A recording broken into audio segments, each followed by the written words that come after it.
খুঁজতাছি আমি পাই না তিনি ওকে ঘাই মেরে বই হইছেন কে এই বেটা মন খারাপ।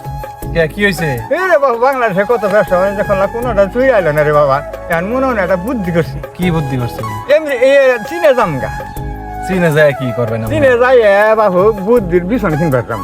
হে বেটা সারা জীবন শুনছি এই কলার বিছন ধানের বিছন গমের বিছন ভুট্টার বিছন বুদ্ধির বিছন আবার কি কি ওরে বাবা এটা অনেক বুঝতেছুন না জিনিসটা কি ভাই এটা? চীনে যাই আমি একটা বিয়া করুন বিয়া কইরা বিয়া করে শুনি যে চীনে করে বুদ্ধি বেশি কোন জায়গায় বিয়া করুন বিয়া করে আর কোনায় করুন পোলা করুন হ্যাঁ। ওই পোলাটা নিয়ে আমি যখন পোলাটা হবো আমি বাংলাদেশে আই করুন আইয়া? বাংলাদেশে আইলে পরে তাহলে বুঝতামটা নিয়ে ফেললাম তাহলে এই বাংলাদেশে আনে ওরা পালন মানবে বড় বানাবো বড় বানায় হাইটা বুদ্ধির কিছু ছোট ঘুরবো উল্টা করবো কে হার পাহাড় হয়ে যাবো আমি এক বিরাট রূপ হয়ে যাবো 7 তলা 8 তলা দিয়ে জুত করে বয়ে থাকবো পুরো আমার বুদ্ধির ভীষণ আমার বুদ্ধি বেশি যাবো ভীষণ কিনে নিয়ে গেলে বাবা রে এই বাবা। এই বুদ্ধি আপনার কোনো ভাই নাই বাবা বুদ্ধি মাথা রাখেন